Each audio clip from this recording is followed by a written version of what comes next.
Good afternoon, everyone. This is Talisha on Sister Girl Radio on IntellectualRadio.com. How's everybody doing today?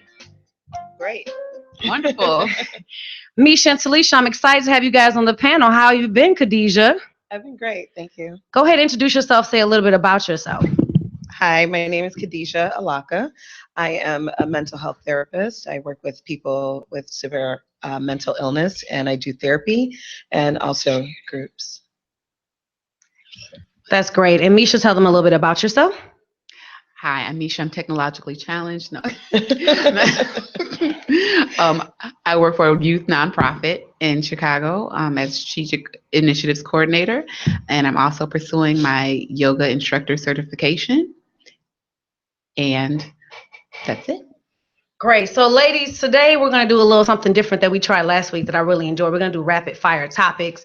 So, what we're going to do is pick out a topic and talk about it and just keep it flowing and keep it moving. Y'all ready for this? Sounds good. Khadijah, I'm going to hit it to the left. I got to hit it to the left. No. Always. We go Why do you always put me on because the side I every want single to time? hit it to the left. Okay. So, go ahead and pull from that, please. I'm going to dig all the way at the bottom. Dig of to the this bottom, bar. honey. Yeah, so that these questions can have a chance.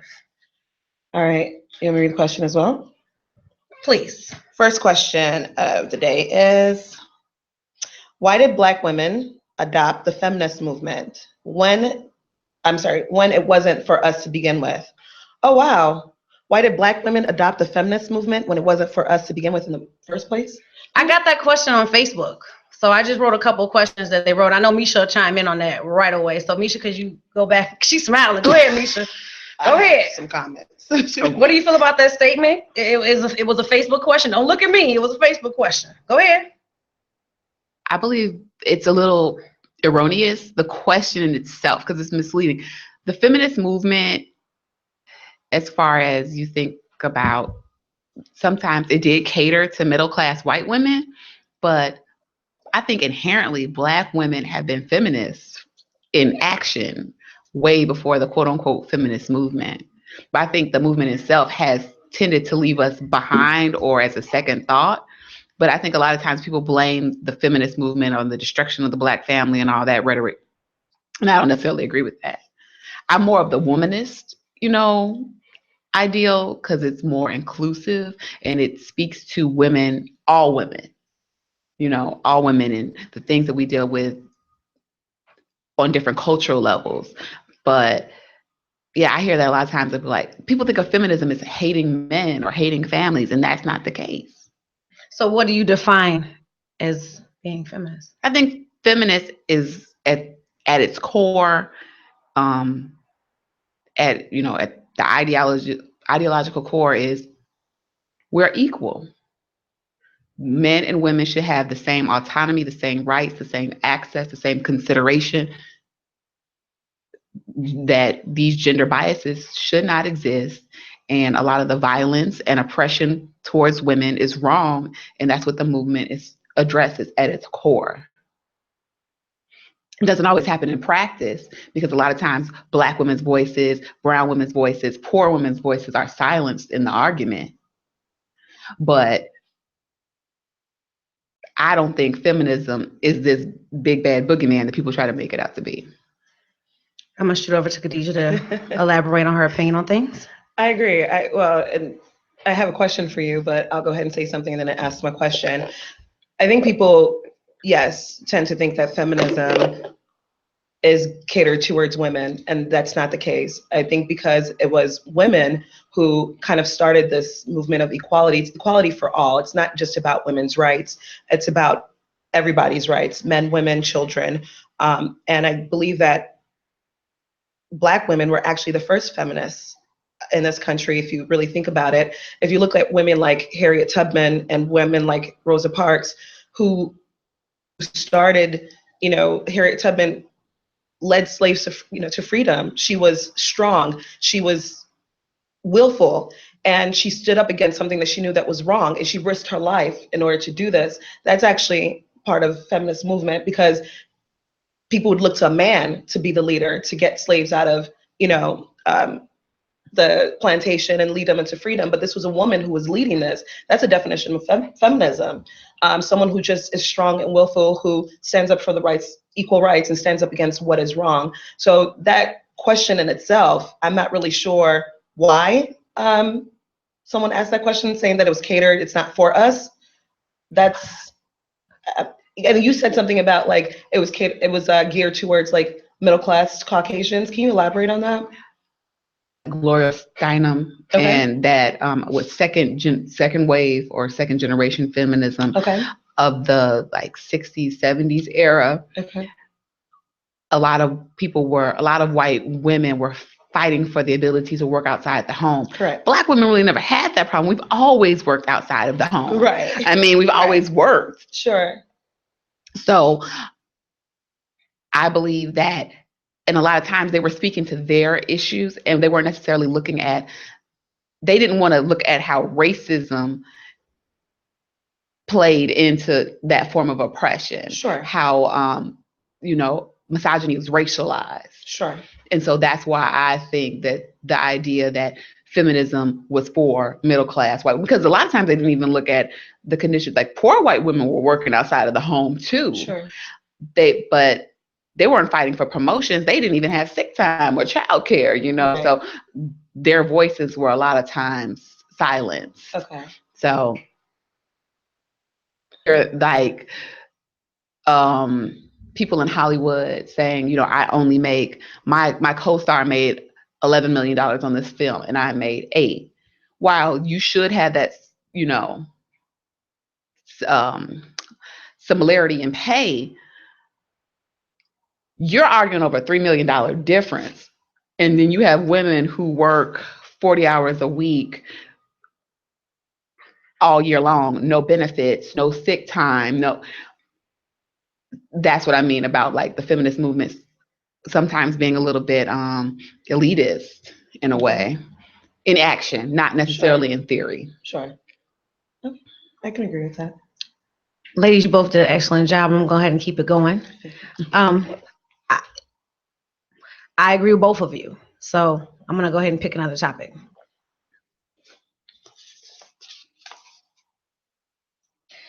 Mental and emotional health in the Black community. Why is it ignored? I'll go ahead and take this one since I started to read it. I feel like it's ignored because we were raised to man up and be strong, and all you need to do is count on Jesus and God will make it better. And don't get me wrong, because I do believe in God and I do believe in Jesus, no doubt. But after I pray, if I fall and break my leg, I need to go to the ER. I'm saying, like, and Big Mama taught you that you don't need no help. Just pray about it. You don't need to see nobody. You were maybe sexually abused or whatever. Just pray about it. They don't want to seek out counseling. They don't want to seek out help. Most men that go to counseling go with their spouse. It's rare that you'll find an African-American man that'll say, you know what, I just went through a bad breakup. Let me go down and sit and talk to somebody. I know one male that went through a divorce that said he went and got help. He wasn't going to date anybody. He wasn't going to move forward with anything. He really wanted to sit down and talk to someone. But the average man, since normally they already have their second setup already prepared, they don't take the time to heal. They don't take the time to get counseling. I personally believe in it, but me, myself, I think there are times where I know I should go talk to somebody and I don't, because I feel that whole, I should be strong, I'll get over it. So I'm gonna speak for my own self, like I'll be fine. But I know that it can help. I know it's good to talk to someone that knows nothing about you, that can give their own opinion. So I just believe it was the way we were raised and this strong Black woman thing. And yes, we're strong, but shoulder to cry on sometimes too. And I don't think we're taught that. I think we're beyond, oh, you'll be fine. Big Mama, go to church on Sunday and read Psalms, this, and that's fine. God comes first. But then there are other actions you can take. You can incorporate other things besides just that. And that's my personal opinion. How do you feel about that, Khadijah? Well, this is what I do. I strongly believe in therapy. Yes. Because not just because it's what I do, but personally, from a personal perspective, it's something that's worked for me. I think we forget at the end of the day that we're human beings first. And human beings, when you have severe trauma, everybody walking this earth surface, regardless of who you are, has had some form of trauma in their lives. And trauma impacts us in ways that are very negative. What we do is we suppress it. We send it to the subconscious level where we're not aware of what's going on. We repress all these emotions. And what happens is that it comes out in different ways in our mannerisms, in our daily lives, and how we, interact in the workforce and how we interact in our personal lives. It affects many marriages. Lots of marriages are actually being affected by things that have happened in people's past. Lots of relationships are being impacted by that. But because people have never really dealt with it, they've never really talked about it, they don't even realize that it's happening. And this is what I deal with when people come in and they speak, they talk to me. And you're right. I would say that 10% of my caseload is African Americans and 90% is Caucasian Americans. And it goes back to slavery, the slavery days, and how we were conditioned and how we were taught to erase who we are. We had to suppress who we are culturally. That had to be that was taken away from us. That was kind of beaten out of us.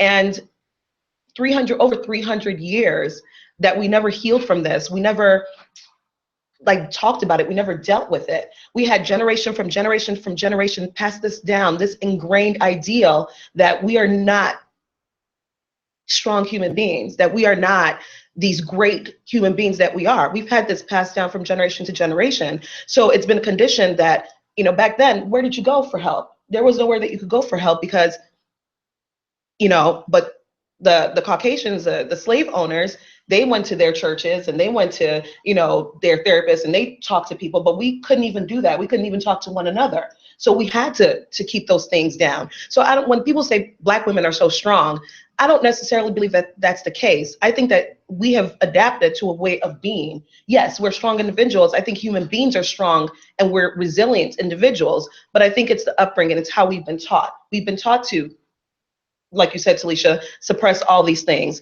And we still haven't fully healed from the one big thing that currently affects us today, which is slavery. Before I turn over to Misha, I want to point out something. When you talk about slavery, that's right, because when we could talk, we talked to Big Mama, or we did do the church. Mm-hmm. So I'm not trying to say that Big Mama and them are wrong for what they're saying. No. As we advance, it's available to us. And I feel like we don't take advantage of it because of that. Sure. You are correct. Back then, when they went back to their quarters, they only could talk to each other. Or on Sunday, when Master let them have their moment of church, if they were allowed on that plantation, right. That's what they did. That was their counseling, their healing, and their hope. I mean, there are movies about that. So I agree that it is passed down. Like I said, I have nothing wrong with going to family nor going to the church. But you can also go to a therapist and you won't be looked at as a wimp. You won't be looked at as less than a man. Somebody made a Facebook comment, Tanisha Penning, that we're looked at as weak individuals if we seek out help, especially amongst our men. So I'm going to turn it over to Misha for her opinion. I absolutely agree with Khadijah about the insidious nature of slavery, how it has affected every aspect of our being, in any place where slavery and colonialization has existed. I also feel that access to care and representation also hinder us from getting help in the mental health sphere. A lot of times, you don't want to talk to somebody about your deepest issues who doesn't look like you, who doesn't understand your community, where you come from. I am an advocate for therapy. I have my degree in social work, so I believe in it. But when I've needed counseling myself, trying to find that right fit can be difficult. And a lot of times people give up before they can find a counselor who really validates them, understands where they're coming from, and can meet them where they are. We don't have an abundance of Black therapists, Black male therapists in particular, because a lot of times I believe men have tremendous healing from talking to other men. And sometimes the access is just not there. And then even if they are, a lot of times they may not accept Medicaid or whatever So some people who don't have private insurance can't afford it. There are so many barriers, structural barriers to getting help, let alone the stigma about being weak or, not being holy enough. There are people who will say, where's the sin in your life? If you're having, mental health or emotional issues, you have unconfessed sin, just pray. Things that hinder us getting the help we need. And we have dealt with so much trauma from slavery, from Jim Crow, from institutionalized racism. There's so much that we have been affected by, but I'm a huge advocate for counseling. And I think in our communities, one way I think we can get help is if we have trained people who may not necessarily be quote unquote certified, because the certification process is expensive. Not everybody has access to it. But I posted something on my page that I saw on Al Jazeera that I don't know, I don't want to misspeak if it was like in Nigeria or I'm not sure what country, but they have benches where grandmothers and mothers in the community have been trained to just sit there outside of mental health facilities and talk to people and do like light counseling. And this one woman was saying it saved her life just to have someone she could talk to have that connection. And the grandmothers, they are not certified. They're not therapists in that they haven't, but they've gotten enough training to operate safely and to be an ear and to perpetuate the idea that your mental health matters. When I went to a therapist the first time, she was a Caucasian, but the second time, she was an African American. And I did tell her that I think no one can understand me like you could understand me. I went and searched for one. It was a little hard to find. And then, of course, I couldn't ask Khadijah because we know each other. I get it for kind of free anyway, but no. It's unethical. I agree. And I wouldn't want her to compromise that. So I don't think it's anything wrong. But like I said, when I think about going now, I struggle with it. Like, okay, I'll be okay, or okay, I'll be fine. But that's not the case. I think I still need it. Do therapists have therapists? Yes, ma'am. I have a therapist. Yeah, so I think I need it, and there's nothing wrong with it. So we're going to move on to the next subject. It's going to be Misha. But before we do that, I have a sponsor. Sister Girl Radio is proud to present CurvyQueenConfessional.com, the keys to plus size style, self-love, and success. Subscribe to CurvyQueenConfessionals.com for great tips, exclusive content, and life-changing giveaways. Thank you for that. Thank you for that, Curvy Queen Confessionals. Up next, we're going to let Misha pull.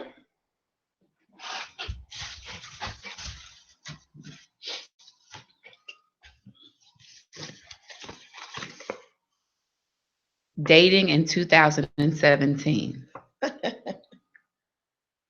Your personal view on dating in 2017. Maybe if you want to do your personal view, society view. It's kind of broad, but we can roll with it. I can't speak to everybody's experience dating in 2017. I do believe for myself, I haven't really dated this year. So. Well, what's your outlook once you begin dating? What is your outlook? What do you see moving forward this year for you if you do begin to date? Just getting to know people and hopefully having pleasant experiences getting to know people. What would you do differently than you did last year when you dated, or if you dated? I think I would just be very sure to take my time and whatever it is and make sure I prioritize the life I have, the obligations I have, and just see where it goes. I'm not hanging my hat on ending in a relationship, because some people have set out that I'm going to be in a full-fledged relationship come December 31st, 2017. For me personally, I don't care. She says she doesn't care. Is that because you rather be right than to put a timeline on it? It goes back to us with the marriage. By age 25, I better be married. You rather be real than to put a time restriction right. on, right?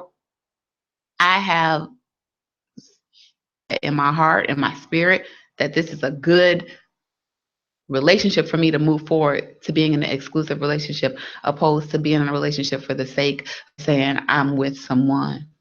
Like dating for me, I just want to get to know people. I think people are amazing, and it's interesting to get to know people. And you might go on a date, it might not work out, but that person could be a potential business partner or just somebody who's just a nice friend. It doesn't have to. Everybody you date does not have to be, oh, is this the one? I mean, I have had that mentality in the past, and it's exhausting. I like that. Khadijah, I'm going to ask your opinion next. I haven't dated in a while either, but dating in this day and age is just very difficult because back in the day, I say back in the day, when I was younger, I would walk down the street and I would have about 5 dates, by the time I got home. I would go to a restaurant and guys would approach you at the restaurant or send you a drink or something or come over and talk to you. These days, everybody's on their phones. If you want to meet someone, you have to be on your phone. And I'm like, how disconnected are we that we can't even have face-to-face conversations with someone? You have to be online. If you want to date in this day and age, you have to go online. You have to set up a profile. You have to talk about yourself. You have to read about 50 people's profiles before you decide who you want to talk to. Then you have to inbox them something. Then they have to inbox you something. It's exhausting. I've got to check my cell phone to see if he sent me an email. It's got to go to the Instagram. It is seriously exhausting. Like, people don't talk to people anymore. If you go to restaurants these days, everybody's on their phones just like this. No one is connecting to anybody. No one's making eye contact. No one is going and having a conversation with anyone. And I just think it's just so discerning. It really bothers my soul. It's something that I just, so I think that's why I've been reluctant to date, because I'm old school. I like talking on the phone. All this text messaging, having conversations over text message, oh my God, I cannot do it. So I am trying to get my mind right to a point where I do put myself out there, and I guess I have to set up a profile, because if I don't, no one is checking for me anymore. We're going to get you on IntellectualRadio-Date.com, baby. I just gave you $1 million idea. We'll have an intellectual dating website for you. It's crazy. I mean, it's seriously crazy. So for me, it's just very hard, very exhausting. You said that like 10 years ago, that online thing? It's even worse today. Okay. It's even worse today. Well, okay. Well, I've changed it. In 2017, it's not catfish no more. It's called getting perched. Okay. So, the dude who makes the show, if you dating on Facebook, go up there in that messenger. It's a phone and it's a video chat. If by the third week of him working, he ain't hit that button, you getting perched. Okay. That's what we're doing in 2017. I totally agree with you that it is an online thing. Like I said a couple weeks ago, when me and Misha went out with her children and we put our phones up, her little girl was like, I am bored. And me and Misha was like enjoying it, but they were bored. And that is true. If I went out on a date and you're on your phone, I'll be like, it's disgusting. That's the wave now. But we're so connected, but not connected at the same time. You are right, but there is a lot of dangers and stuff that can come with being online. But you are correct. I totally agree with you. I just think it's a different type of setup. People are different and things are different. You just have to do your research. I was telling Misha this morning, because we were talking late this morning, that I want to start my own black version of cheaters. I'm gonna be out there like, okay, brother. Because now the big difference is the online cheating is ridiculous. Like, guys and women will have 4 or 5 pages, and like they spend their full time cheating on you online, and there's ways to, I just feel like it's a cesspool. I agree. And if you're fortunate enough to find somebody out of the cesspool, whether it's online, at the grocery store, you're winning, because it's a cesspool. Because then you could be in fear. Well, you met me on this site, so is he still on that site? Did he go under a different name? Did he put another picture up? Is there a picture of a hat now and not his picture? I mean, I'm not laughing. I'm stating facts here, you guys. Sure. Clear facts. That men will go to the extreme to cheat. Trust me, I don't want to bring up nobody's personal situation or bring any receipts, but we could sit here for the next 20 years giving you stories. So I think it has become technical. And like Misha said, she said she ain't dead because it's only been a couple months in 2017. I just think that we may have to go online. Khadijah. But we're gonna go. No, I'm serious. That's a good idea. We gotta have an intellectual dating website. Like, you gotta have a high school diploma in order to click here. And I need a receipt. A high school. I'm not trying to be funny, because I know Khadijah, and I know you too.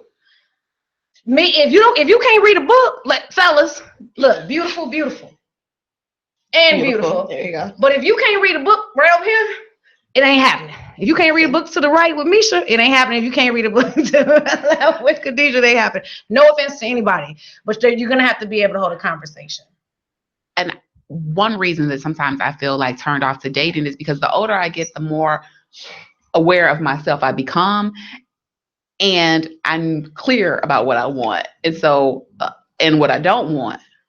So I do want someone who I can have a very in-depth conversation with, and I'm a little countercultural too, because I have some very controversial views on things about gender and things like and roles and spirituality, and that's not everybody's cup of tea. And a lot of times men are looking for somebody who's moldable and adaptable to them. So sometimes I'm just like, well, let us not disappoint either one of ourselves. Have a nice day. And as Misha, as much as I love you, that's why I don't believe you could date a Caucasian man. I don't necessarily agree with that. I know. I can't tell you who to date. I'm talking about is knowing you since you were 5 years old. If Bob says something, you'll be like, in 19, like you. I think that your culture and you are very pro your race and you are very pro that. And I just think poor little Bob won't be able to obtain it. That's just my view. I can't tell you how to go, friend. I'm just saying that you have you need a black king. I've never dated outside of my race. I will say that. But the older I get, the more I'm wondering, would I be more open to dating someone who is not black but isn't from the States? Because I enjoy people who have a more global perspective, because they look at the world differently. They look at issues differently. So let's say this person is, I don't know, Caucasian or whatever. I don't want to close myself off to meeting someone who, I want somebody who I can fall in love with their mind. Mm-hmm. But if your mind and their mind don't match on your cultural views that you're so strong about, then. But who's to say? Who's to say that this person, because there are brothers who don't believe misogyny is a problem, and just because you're a brother, when you debase black women. Okay, so. I just made a statement. Just saying. we this is Sister Girl Radio, right? Can we talk? Can we chit chat? Well, yeah, let's have this conversation. I just want to say the same thing. I feel the same thing about my header to the left. I not that she couldn't. But I just feel like Khadijah, she needs a black brother. I just feel that way. I don't know how she feels. I'm just saying as her friend, Khadijah, I just see that. What do you think? Could you date a Caucasian? That's the thing. I'm very, and I don't know if I'm very loyal to my race. I don't know what it is about me. Black men are just, they're just beautiful. They're very that. Yes, they are. That. Oh my God, I see why Becky with the good hair, because they are all of that. They are, yes. That's what I'm attracted to. That's what, when I meet a black man that's just beautiful, the blacker the berry, if he's as black as this table, that's beautiful to me. I want beautiful chocolate black babies. Not the table. The table, yes. Black, blue, honey. I love it. Like I love just with white tea. No. But for me, I agree with Misha. I have been thinking as well, the older I get, I've been thinking about, I need to open myself up to more things. I think what I have a problem with, and I'm just going to be candid and frank about it, is that I don't feel in my personal life, like I have many, and I hate when people say that I have many Caucasian friends, but I do. I have a lot of Caucasian friends, and we can talk, we have a good time, and we can laugh and we can joke. However, I just feel like there will be a relational issue when it comes to me and a white man. If I take my weave out, I had to explain the process, and that for me bothers my soul. I did try dating a Caucasian man once. He was kind of like, he was from, he's like Arabic Turkey, but they identify more so as Caucasian. And I dated him. He was a business owner. He was a great guy. And he came down for the weekend, and, against my will, but we spent the weekend. He spent some time with me that weekend, and we kissed. And, after that, he made a joke of, oh, you almost swallowed my face. Right, because my lips are so big. And I was just like, what? And that was just a turn off right there and then, and I don't want to have to deal with that. I don't have to deal with someone looking at my features and saying, oh, your features are bigger than mine, or I have smaller lips. If we kiss, it's going to be a problem, or my nose is big, my bum is big. these are my features. This is what they look like. And so that right there was like a twinge, like something that feel right, because a black man would never say that to me.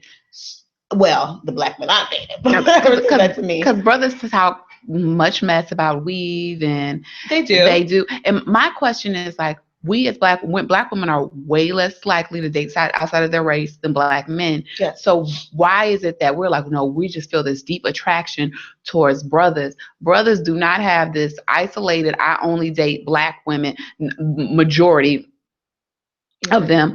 I know one guy, he's like, I date everybody. Like, straight up United Nations with it. And there's nothing wrong with that. There's nothing wrong with your preference. Like I said last week when we talked about it, I just feel like there's nobody who can understand what I struggle with every day but a black man or maybe a brown man.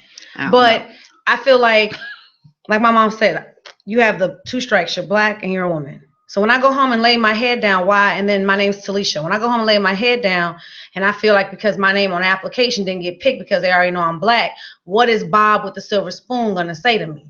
Oh, would it be okay? No, I want to be able to talk to him and him understand me and I understand him. And I'm not knocking anyone who dates outside their race. You can date a piglet if you want to nowadays. Date who you want to date. We're talking about our individual choices. And I'm not saying box yourself in. If you want to, you date them. But if you are so into our culture, I could just see it being a clash.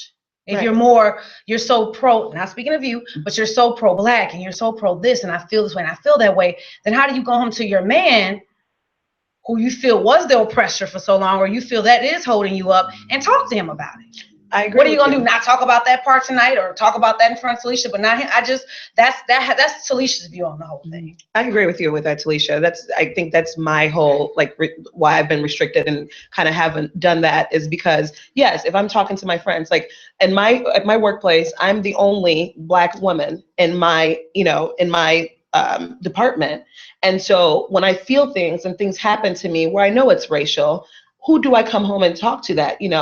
To. Yes, maybe I can't talk to my Caucasian husband, but I think I'd be reluctant to say things the way that I would if I was talking to another black person. And I think also, what it is for me is that, like, I will date a Samoan man. I will date a Samoan man. I've dated a Puerto Rican man. I've dated a Dominican person. So I'm not like it's got to be a black man, but they have to have some sort of ethnic or some sort of melanin, They have to be of color. Yes. In their skin. So let's change it, of color. Of color. They do have to be of color. That's what I'm attracted to. I have found some Caucasian men that I found very attractive, and would have, and I don't, like, I'm not saying that I would never date a Caucasian man, but it's like, it's just finding the right person to be able to kind of date. And when I'm smaller, like I'm a bit bigger right now, usually I'm smaller. When I'm smaller, Caucasian men come at me all the time, but with my size right now, I don't get that. That's because they're more attracted to thinner, right, thinner African American women. I think you look good. Well, thank you. That's because you. I was like, no, I'm just saying. I had this conversation this morning, and I won't get into it because it's going to be a whole hour show, because it's my show about the plus size community and how we're not allowed to have, out of everybody, plus size women are not allowed to have a choice. Because I was talking to a girlfriend of mine, and she was like, Talisha, I feel bad because I'm a big woman and I don't find attractive to big women. I was like, I agree. Just because I'm big don't mean I have to talk to you. So when I reject someone or say I'm not interested, now I'm big, but I didn't lose a calorie in this whole conversation. So why is it that we're not allowed to have choices? If I like a guy that's shaped like a mop, I can like a guy that's that thin. If I want to be attracted to men that are over 6 feet, I can be attracted to that type of man. But because I'm overweight, you feel like I don't get an option, I don't get a choice. I get, you should have been happy I tried to talk to you. I get, you're only good enough to be a fat secret. I get all kind of comments because we're looked at as, well, she should be happy. Like we're talking about Gabrielle Sorbet, who had the weight loss surgery. She was open about it. And we were talking about the scene in Empire where somebody showed her sexual attraction, and the person was like, they found an actor to show her attraction.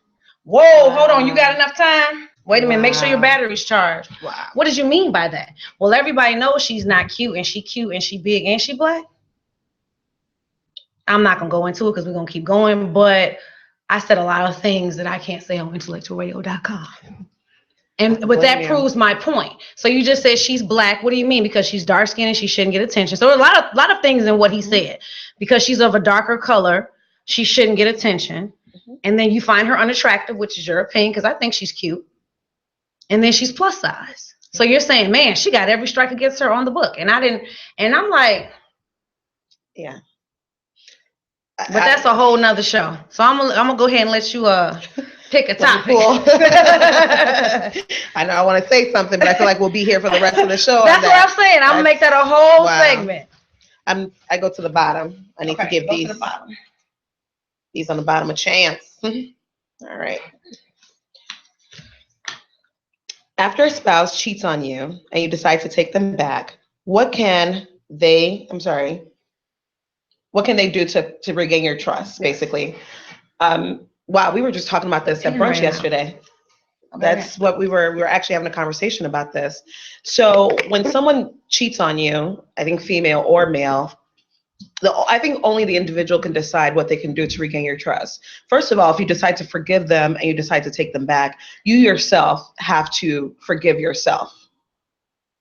And when I say forgive yourself, it's that you have to be able to let go of whatever judgments, whatever self. Like, why did they cheat? We usually kind of attack ourselves. Well, if I was maybe more beautiful, or if I, put on makeup more, or if I was skinnier, then maybe they wouldn't have cheated on me. This is as women.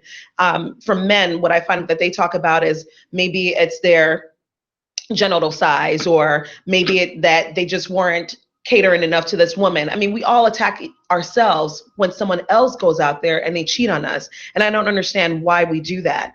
My thing is that, did we have this conversation? Did you say, hey, there's some things that you're lacking that I'm going to seek elsewhere? That person didn't say that to you. They just went out there and did what they did. So if you decide to forgive someone who's cheated on you, I think that you need to forgive yourself, and you need to go to get counseling, first of all, because you have to work through all these issues in order to be able to say, okay, I have to let that go. And then I think that in order to trust that person again, it's like when your child lies to you and you find out that your child lies to you, they're going to have to prove to you, they're going to have to be consistency, where they go to work on time. If they say they're going here, that's where they're at.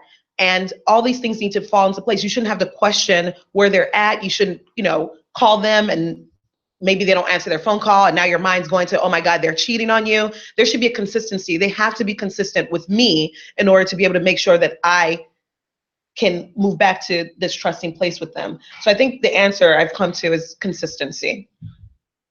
Go ahead, Misha. Well, if someone cheats on you and you choose to take them back, I think consistency, it takes time to rebuild trust.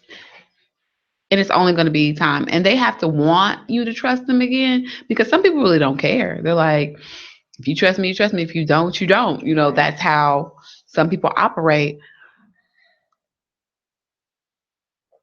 I don't know. I'm not real good when it comes to if you cheat. You cheat what? If you cheat, you cheat, and you're a cheater, and that's how I'm gonna look at you. So if you decide to take someone back, do you just have a side eye? You have to make peace with yourself how you're gonna proceed. And I'm not gonna be I don't have the time nor the patience to play Inspector Gadget or to babysit you. Okay. So I would, when it comes to infidelity, I'm just more because you don't have to be in a relationship. Right. You don't have to be. If you want to be, free and fancy free, the sky is the limit in this society. You can do whatever you want. You can tell people, I'm dating. I don't want a committed relationship. I enjoy the time we spend together. But for you to go into a committed relationship and then still want to step out, this is like a clear-cut choice that you're making. Or if you're in a committed relationship and it's not what you thought it was going to be, you have every right to leave. So leave. I mean, just roll. Did she give you an example of what to do? Just leave. My opinion is, if whatever you did to cheat on me, when you say you want someone back, if the man comes to you and says, I want you back, I want to work on it, then whatever happened you need to work on that insecurity that I have that caused us to have the issue, because it's not necessarily just cheating in a relationship that can cause problems. There can be other reasons why you break up, bills, other things, that you take back. We do say cheating because that's always the big kahuna, but there might be the fact that you didn't pay these bills on time. Now we done got evicted, so I feel like you don't manage your money correctly. Well, you know what? I'm gonna work on it. Okay, what are you gonna do to work on it? Well, I went to go see a financial advisor. I'm gonna have my check deposit and go straight to the rental company, whatever. If you decide you want to take somebody back and they want to come back, then they need to work on whatever caused us to end.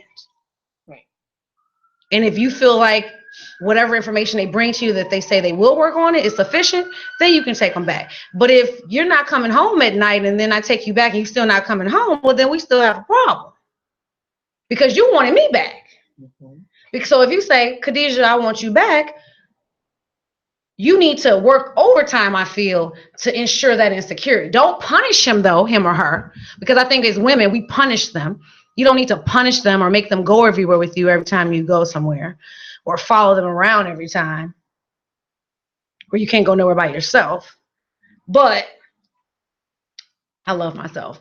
But you don't punish them for their infidelity. However, he needs to ensure that that won't happen again and show you that he's showing that it's not going to happen again.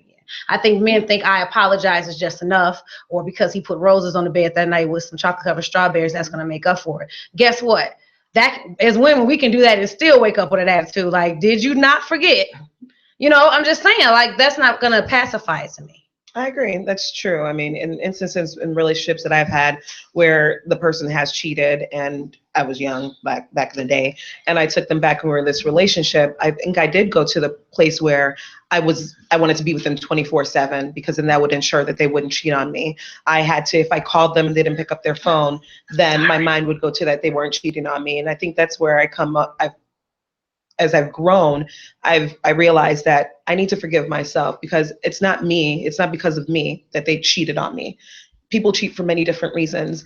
If I gained weight, and I got big, or because that's one things I hear guys say, well, she got fat. My thing is that, did you talk to her? Did you, say, okay, this is not who I met in the beginning, and this is what I'm attracted to. What can we do to get you to this, whatever, because I find myself not attracted to you. It's a hard conversation to have, but I would rather have someone have that conversation with me and we work on it. If I choose not to work on it and they're like, listen, I'm just not attracted to you, I do agree that you need to leave. You need to just be like, you know what?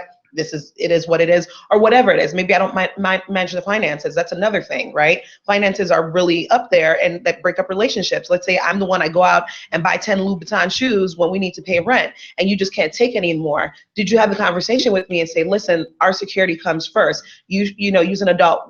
I need to be the one managing the finances, or we need to work something out where all the bills are paid and you are in a budget. And if I decide, well, I just want my Louboutin shoes or my Coach bag or whatever it is that I want, and I do that, then you need to leave, So are we trying to work on the problem first? And I don't believe, no, guys, women, whoever, we don't tell the person, hey, this is what's going on. This is what I need from you. We don't ever have that conversation. We're adults. Hard conversations should not be hard to have. We should be able to be open and candid with our other. And yes, they might be hurt, but that's why we use I statements. I feel frustrated, not you frustrate me, or I feel, lonely, or I feel like you're not paying attention to me, in this relationship. Using I statements instead of saying you don't do this, you don't do this. Because when you say you don't, you attack someone. But when you use I statements, you bring it back to how you're feeling or how you're made to feel in the relationship. Great. You broke it down. Okay. We're going to move on to the next question. Oh, yes. Black women not supporting other Black women. And this is going to be the last one before we get out of here today. So I'm going to go first. In my own experience, I've reached out to a few people when I was trying to do a couple of things. And one was a very close friend of me. We're no longer speaking at the time, but at the time we were. And she started her own business. And what I wanted to do and what she wanted to do were opposite. So I reached out to her for some attorney advice. And on Facebook, you can tell when they read the comment, right? And the person acted like I didn't say anything. And I was like, real interesting. Like, wow. Got their own business. I've been a part of the family, like around their family and everything like that. And it's like, and I'm just using one example, but it's like when we come up, we don't want to see each other come up, or we want to pull each other down. And it's like, we all can eat here. There's a lot of money out of here. There's a lot of different things going on. And I feel like in the Black community, we tear each other down more than any other race. We do. We don't want, when Becky and them get together, they have business meetings. Everybody around them is going to eat. Everybody around them is going to get access. But when we do it, we don't even want to pull our friends up with us. We don't even pull back to each other and want to help each other. I feel that way. Even in what I'm trying to do today and doing now, I feel like everyone wants to, well, I don't want to give her the information because this might happen or this might happen. Why? All you're doing is sharing the information. If you who you say you are, you're going to make it too. There's no need to not support each other. Now, I'm not trying to say that you give away all your secrets and formulas, but I see it so much amongst us. It's ridiculous to me. I'm not going to say I do it personally because I want us all to win. But as I'm trying to do different things and trying to make things happen on my own, and I reach out to a lot of African-American women who I see making it for just a little bit of guidance, not trying to get on or anything. And these are people I personally know, have been friends with for over 15 years. It's like, well, guess what? I guarantee you, if I look back in your history or what you went through, somebody helped you. But that's okay, because the God I serve, he will provide and he will give me another way of getting to it. But I do see it a lot amongst us women. So what's your take on that, Misha, about Black women not supporting each other? Statement that all Black women don't support each other. Because I've been tremendously supported by some Black women. I've been very blessed that my mother and my aunt were very supportive women, but there are some that it's an idea of exceptionalism that now that I've made it, then we don't have to worry about anybody else's situation. It's not a communal idea that more Black women need to be elevated, or more Black women, or I've been in situations where a one woman in particular comes to mind will help you so much that you're not a perceived threat.